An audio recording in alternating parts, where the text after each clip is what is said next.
မကြည့်လားကျဲပဲ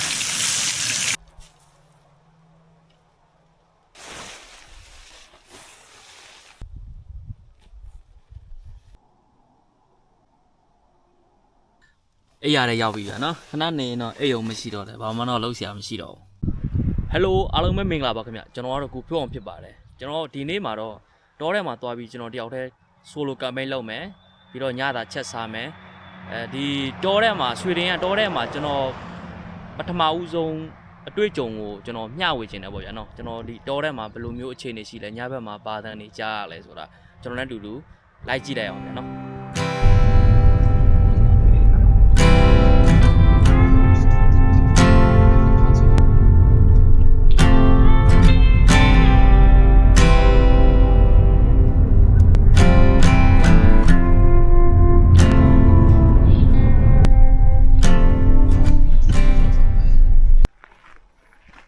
ဒါကတော့ကျွန်တော်တော်ထဲကိုစပြီးဝင်လာပြီပေါ့ဗျာနော်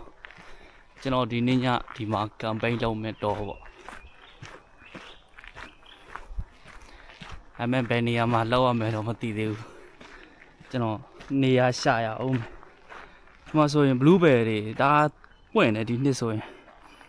ဒါ blueberry ပွင့်နေဆိုရင်ဒီနေ့ blueberry ဒီဒါအသီးမဲ့ပုံပဲသူအပွင့်နေအများကြီးပဲ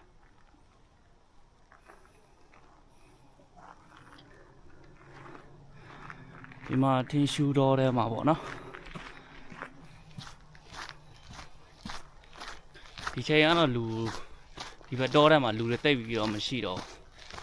ဒီတော့နည်းနည်းစောရင်တော့သူလမ်းလျှောက်တဲ့လူတွေတော့ရှိတယ်ဒီထဲမှာ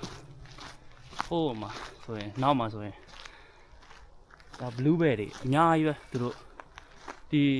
နွေရာသီဆိုရင် blueberry ခူလို့ရတယ်ဒီမှာ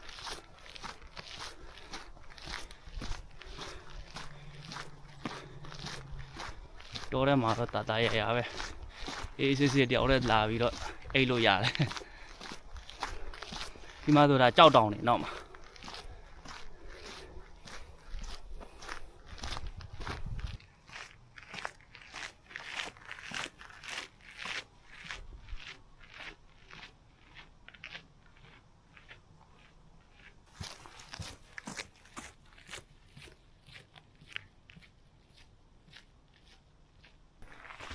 အဲ့နဲ့ campaign လုံးမဲ့နေရနည်းနည်းလေးလမ်းလျှောက်ရမယ်ဘာလို့လဲဆိုတော့ဒီဘက်မှာလူသွားလာရှိတယ်သူတို့အိမ်နေနဲ့နီးရင်သူတို့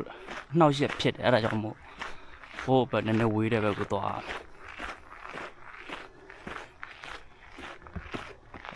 ဒီဆွေတွေမှာတော့တောတွေတအားပေါ်တယ်သူတို့ထင်းရှူတောတွေပေါ့နော်နိုင်ငံရဲ့90%လောက်ကတစ်တောတွေဖုံးအုပ်ထားတာပေါ့နော်သူတို့ကဒီမှာတော့မိုက်တယ်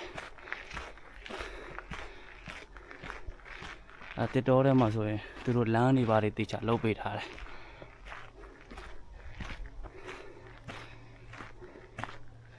ကဲကျွန်တော်ကတော့ဘယ်ဘက်သွားမယ်ဆိုတော့ဟိုဒီဘက်ကိုသွားမယ်နော်ဒီဘက်ကကျတော့ဟိုဘက်မှာအဲ့မှာ campaign လုပ်တဲ့နေရာတွေဘာတွေရှိတယ်ဒီမှာရှိကျွန်တော်တို့မှာတစ်တောကြီးတွေကနဲတဲ့ဟာကြီးမဟုတ်ဘူးဒီမှာထင်းရှူတော်တွေတအားတာရတယ်ပြောအောင်အဲ့လိုတယောက်တည်းလာပြီးတော့တောထဲမှာ campaign လုပ်ရတာကောင်းတယ်ဗောနော်ဒီမှာတညလောက်အိမ်မယ်ပေါ့ဒီနေ့ညတော့ဒီတောထဲမှာပဲအိမ်မယ်လို့ဒါကြောင့်မို့ကျွန်တော်နောက်မှာပစ္စည်းတွေအကုန်ပါလာ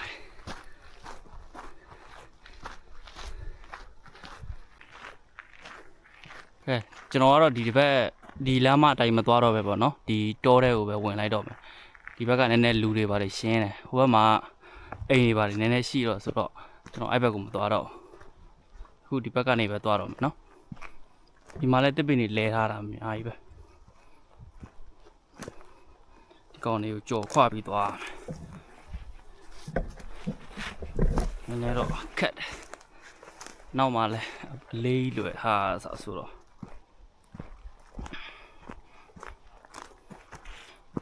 ဝါ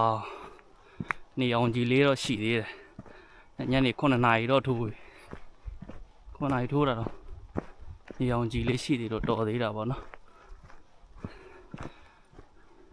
ဒီ ဒီမှာတစ်တော်တွေခုတ်ထားတယ်သူတို့ဒါခုတ်ပြီးတော့သူတို့တစ်ပြန်ဆိုင်မယ်ပေါ့နော်အချို့တွေလက်ဒီမှာတစ်ပင်တွေလဲလာတာအများကြီးပဲ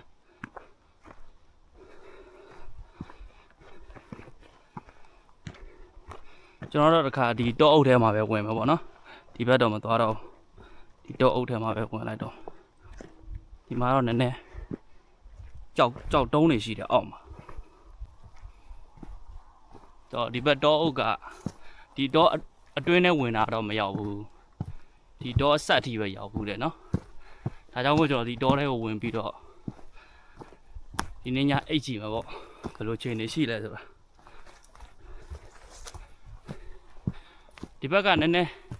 ဟိုမြို့နဲ့နည်းနည်းနီးတော့ကြတော့အဆင်ပြေတယ်ဘာလို့ဆိုတော့ဟိုလိုတောသားရိုင်းကောင်တွေပါမရှိဘူးဥပမာဟိုပြောမှဆိုရင်ဝင်ပလွေတွေပြီးတော့ဒီဝက်ဝင်တွေမရှိဘူးပေါ့နော်ဒီဘက်မှာတော့ကောင်းတယ်အဲ့ဒါကြောင့်မို့ကျွန်တော်ဒီဘက်မှာရောက်လာ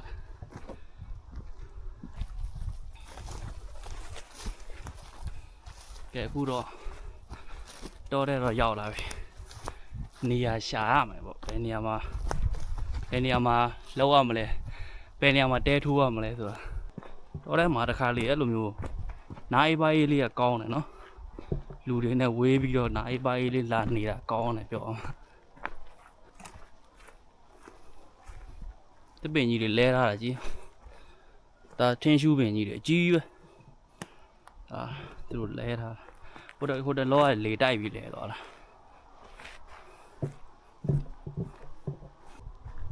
ကဲနေရာတော့အခုချိန်လေးတော့မတွေ့သေးဘူးပေါ့နော်ဘာလို့လဲဆိုတော့ဒီဘက်မှာကြောက်တွေများတယ်ကြောက်တွေများတော့ကြတော့စင်မပြေဘူးကဲဒီရှေ့မှာတော့ကြည့်လိုက်အောင်ပါဗျာနည်းနည်းခက်တယ်ဗျာဘာလို့ဆိုတော့ဒီမှာကြောက်ခဲတွေတအားများတယ်အောက်မှာအိပ်ရတာအဆင်မပြေဘူးပြီးတော့ဒါကြောင့်မို့မြေညီတဲ့နေရာလိုက်ရှာနေအခုချိန်ကြီးမတွေ့ဘူးပေါ့နော်ဆိုရင်ကျွန်တော်ထင်တာကတော့ဒီနေရာလောက်လေးဆိုမစိုးပြီးတော့မရှင်းနေတာပဲနော်ရှင်းနေပြီးတော့တစ်ပင်လည်းအကြီးတွေမဟုတ်ဘူးဆိုတော့တေးသေးလေးတွေဆိုတော့တစ်ပင်တေးသေးလေးတွေအောက်မှာနေရတာတော့နည်းနည်းစိတ်ချရတယ်တစ်ပင်လဲတာတွေပြိုတာတွေဆိုရင်ဒီမှာဆိုရင်ရှင်းတယ်နော်โอเคဒီမှာပဲရွေးလိုက်ရင်ကောင်းပါ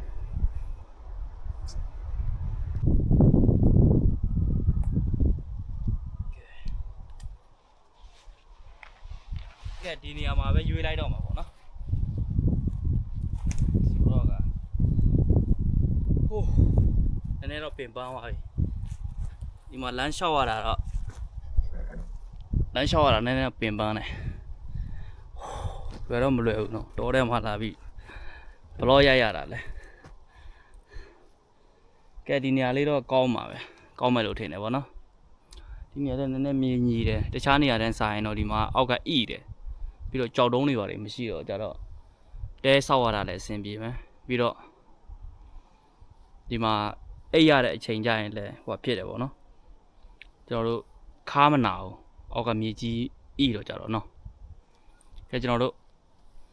တဲတွေပါတွေဆောက်လိုက်အောင်ပေါ့ဗျာနော်ကဲကျွန်တော်တို့ဟိုဘက်မှာဒီနန်းလေးထက်ပို့ပြီးတော့ကောင်းတဲ့နေရာတနေရာတွေ့ရတယ်ပေါ့နော်ကျွန်တော်တို့အဲ့ဘက်မှာပဲသွားအိမ်ဒါနီးလေးပဲနော်ဒါနဲ့ဟိုနဲ့တိတ်မဝေးဘူးကဲကျွန်တော်တို့အဲ့ဒီမှာပဲသွားအိမ်လိုက်အောင်ဗျာနော်ကျွန်တော်လိုက်ပြမယ်ဗျကဲကျွန်တော်ရွေးဟိုဘက်မှာနေရာတနေရာတွေ့ထားတယ်ပေါ့နော်ဒီနေရာကကောင်းတော့ကောင်းတယ်ဒါပေမဲ့ဒီဘက်မှာနည်းနည်းလမ်းလေးနဲ့နီးနေတော့မို့ကျွန်တော်ဒီဘက်မှာရွှေ့လိုက်တယ်ပေါ့နော်ဒီတစ်ပင်လေးအောင်မှာပေါ့နော်ဒီတစ်ပင်နှစ်ပင်ကြားထဲမှာဒီလောက်လေးဆိုမစိုးဘူးဗျဒီနေရာလေးဆိုရင်ကျွန်တော်တို့မြေလဲညီတယ်ပြီးတော့လူလဲရှင်းတယ်ပေါ့နော်ဒီနေရာလေးဆိုရင်ကျွန်တော်တောင်ကုန်းလေးလည်းရှိတယ်ဆိုတော့လေတွေပါတွေတိုက်တာလဲတက်တာတယ်တိတ်ပြီးတော့မအေးဘူးပေါ့ကဲကျွန်တော်ပြောတာဒီနေရာလေးပေါ့နော်ဒီနေရာလေးမှာနည်းနည်းလေးတက်တာတယ်ပေါ့နော်ဒီနေရာလေးမှာမိုက်တယ်ကဲကျွန်တော်ဒီနေရာလေးမှာပဲတဲဆောက်မှာဒီမှာပဲအိမ်မှာပေါ့နော်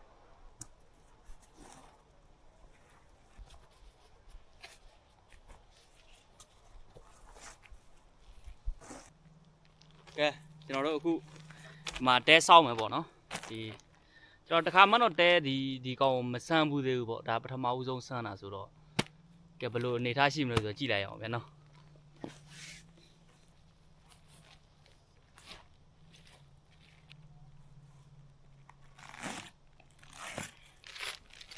ဒါတဲထောက်တဲ့တောက်တိုင်လေးပေါ့နော်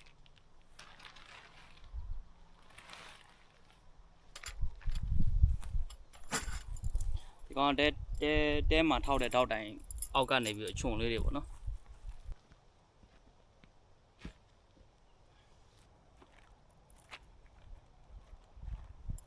ဒီကောင်လေးတွေခဏကြာ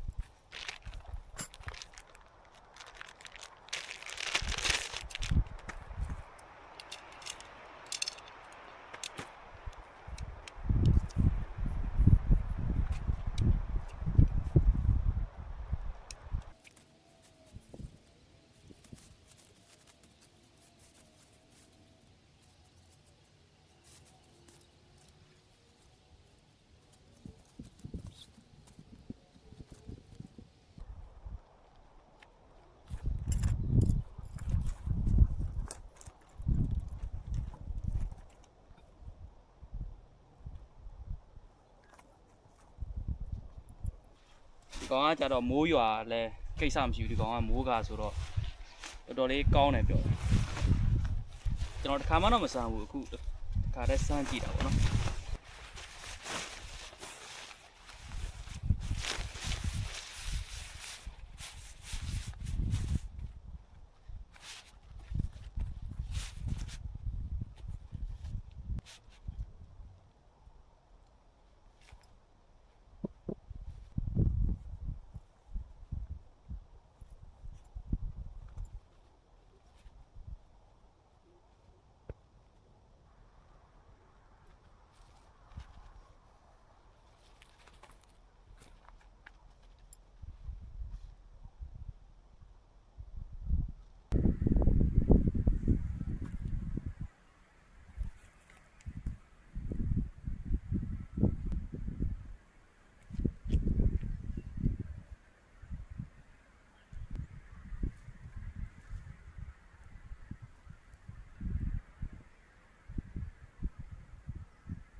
ကဲပေါ့နော်အခုကတော့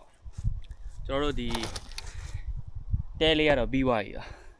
ကဲတဲလေးတဲ့တစ်ချက်လောက်ဝင်ကြည့်လိုက်အောင်ဗျာနော်ကဲဒါကတော့ကျွန်တော်ရဲ့တဲလေးတွေကအနေထားလေးပေါ့နော်တဲလေးထဲမှာတော့နွေးမယ်လို့တော့ထင်တယ်ပေါ့ညကြရင်တော့နည်းနည်းလေတိုက်လေတအားမတိုက်ပါသေးနဲ့ဆူတော့အောင်မယ်ကဲကျွန်တော်တို့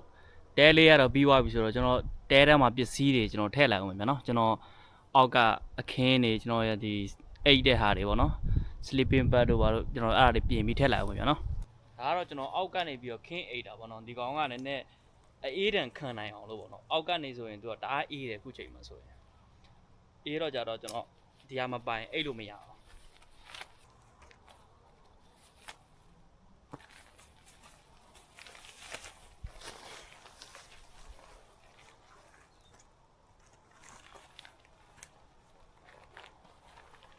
သူကတခါတည်းလေထိုးတဲ့အိတ်ပါတခါတည်းထည့်ပေးလိုက်တော့နော်မိုက်တယ်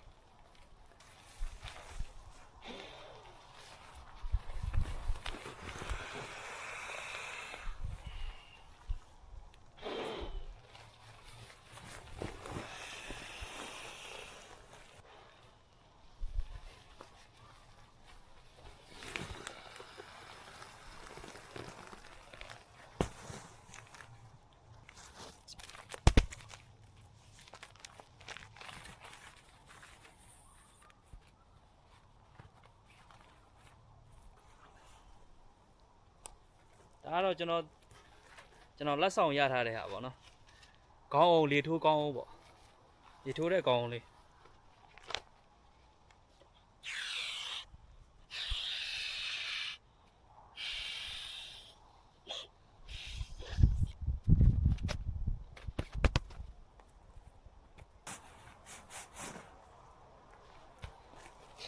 ဒါကျွန်တော်ရဲ့အရေးကြီးဆုံး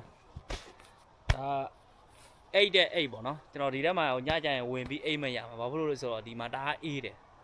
ညဘက်ဆိုရင်သူကတစ်ခါလေအနှုတ်ထိရောက်ပါတယ်ပေါ့နော်ဒါကြောင့်မို့ကျွန်တော်ဒီထဲမှာအိတ်မရမှာပေါ့နော်ဒါကကြတော့အိတ်တဲ့အိတ်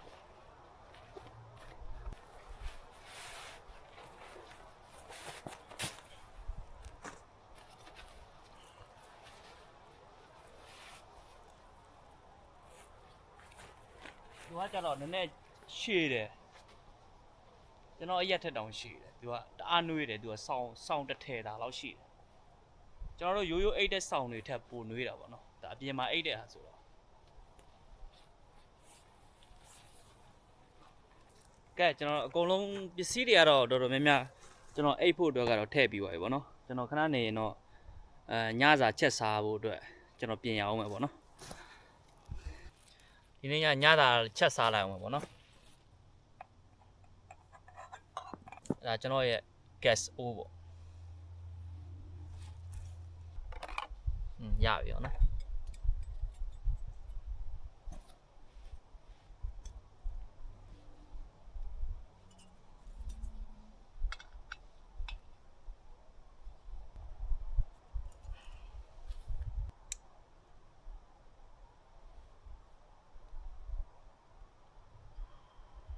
ရင်နွေးတဲလိုက်အောင်မယ်ဟိုလုပ်ဖို့ဗါတဲ့လက်ဖက်ရည်တောက်ဖို့ပေါ့နော်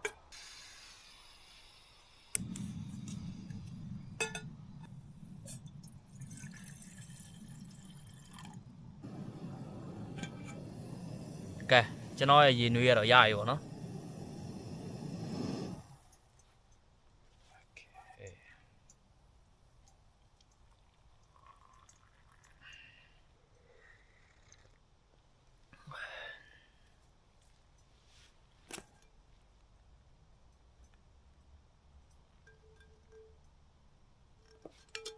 အခုကျွန်တော်ညတာချက်လိုက်အောင်ပါဗောနော်ဒီနေ့ရဲ့ညတာတော့ကျွန်တော်ဝတ်သားဗောနော်ဝတ်သားနဲ့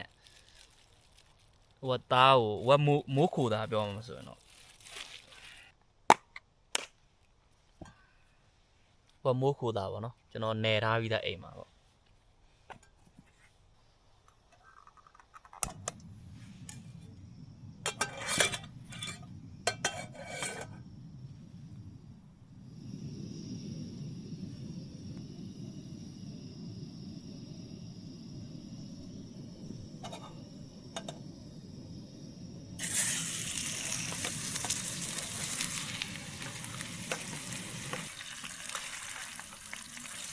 ဒါဝတ်သားလေးကိုကျွန်တော်ကြော်လိုက်တာဗောနည်းနည်း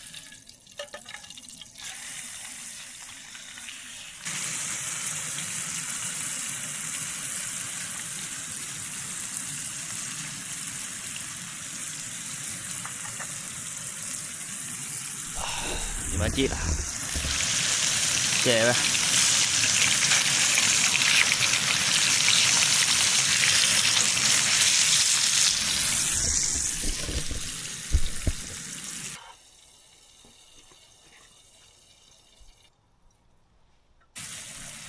ဒါနောက်တစ်ပြားပေါ့နော်ခဏတစ်ပြားတော့ပြီးသွားတယ်ဝတ်သားပြားနှစ်ပြားနဲ့ဒီနေ့ညတော့ဆွဲလိုက်အောင်ပြီးတော့ဒီဟာလေးပေါ့နော်သူကကျတော့အာလူးနဲ့ကြက်သွန်နီနဲ့သူကလှုပ်ထားတဲ့ဟာပေါ့အဲ့ဒီကောင်လေးနဲ့ဆွဲလိုက်မယ်ဒီနေ့ညတော့ရှယ်ပဲစားကြပါအောင်နော်ဒီကောင်လေးနည်းနည်းအပူပေးလိုက်အောင်ပါနော်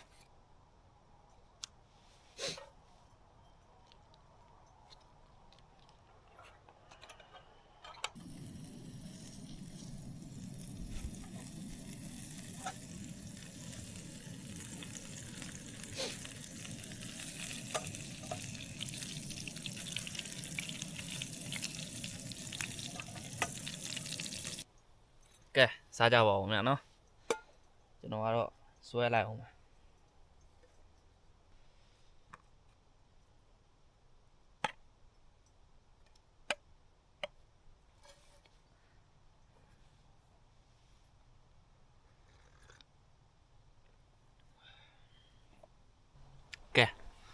အားလုံးစားကြပါအောင်ဗျာနော်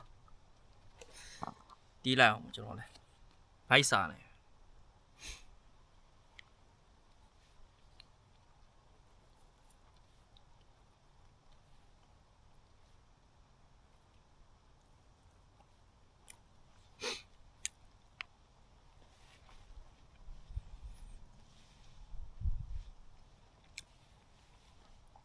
တော်ထဲမှာတော့တိတ်စိတ်နေရနော်ဟိုကတယောက်တည်းဆွဲနေရ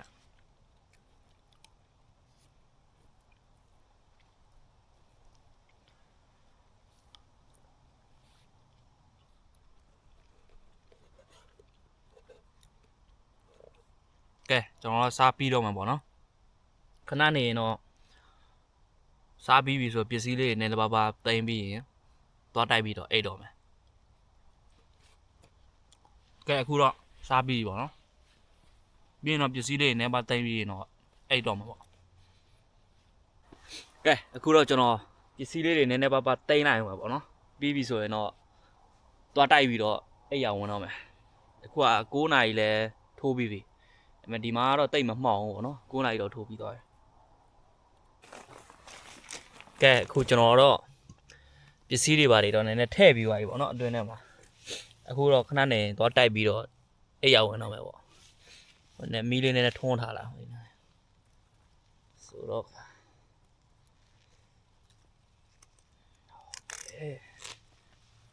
ဝါး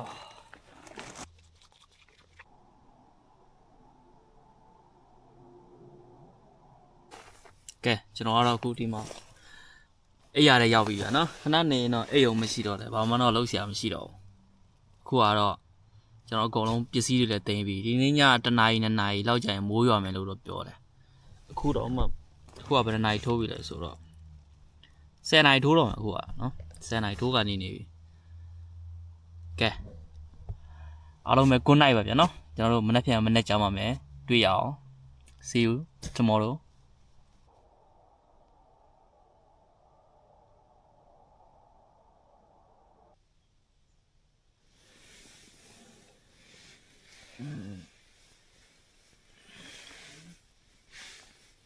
Oh, good morning. Oh. ကဲကျွန်တော်တို့ခဏနေတော့ဟိုလောက်ရမယ်ဒီ coffee လေးပါလေးတောက်ဖို့အတွက်ရေနွေအိုးလေးပါလေးတည်ပြီးတော့ပစ္စည်းလေးပါလေးတင်ပြီးတော့ပြန်မယ်မနက်စာတော့ကျွန်တော်သိပ်ပြီးတော့ဘိုက်မစားတယ်လို့ခံစားရတယ်ဒါကြောင့်မို့မနက်စာကိုအိမ်ရောက်မှပဲစားတော့မယ်အခုအဒီမှာတော့ coffee လေးပါလေးလောက်မယ်ပြီးရင်ပစ္စည်းတွေတင်မယ်ပေါ့နော်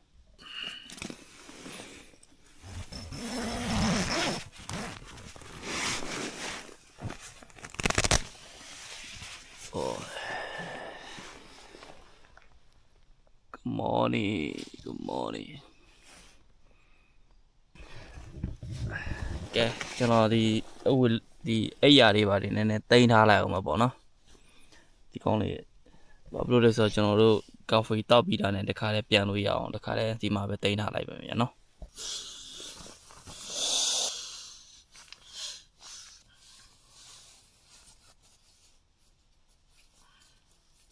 ကောင်း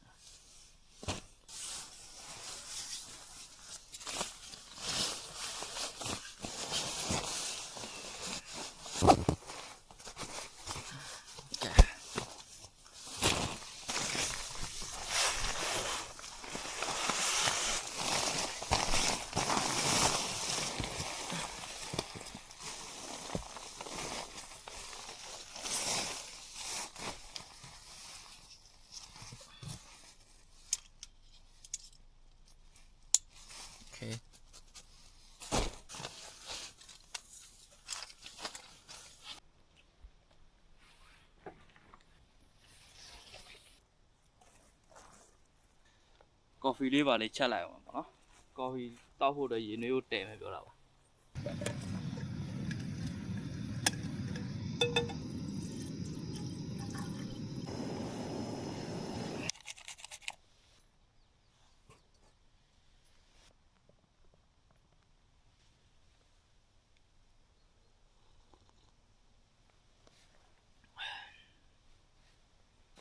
ကဲအခုကျွန်တော်တော့ပစ္စည်းတွေတိမ့်ပြီပေါ့ဗျာနော်ကျွန်တော်ရဲ့ကဲအိုးလေးတော့ထည့်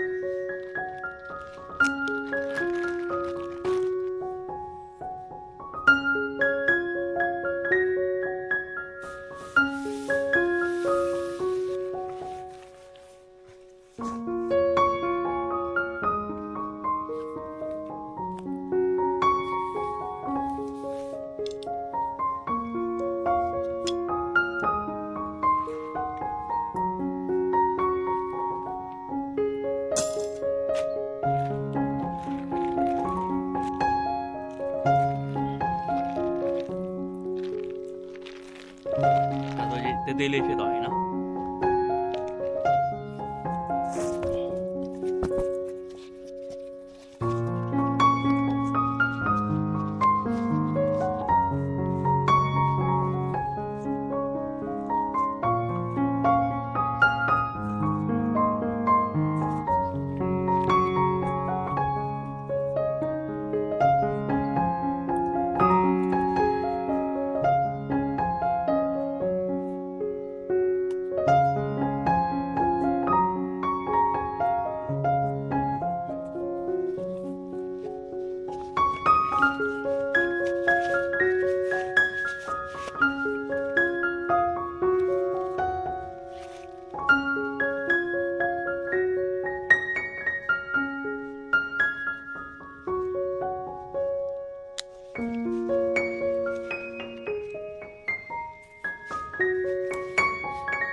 ကဲ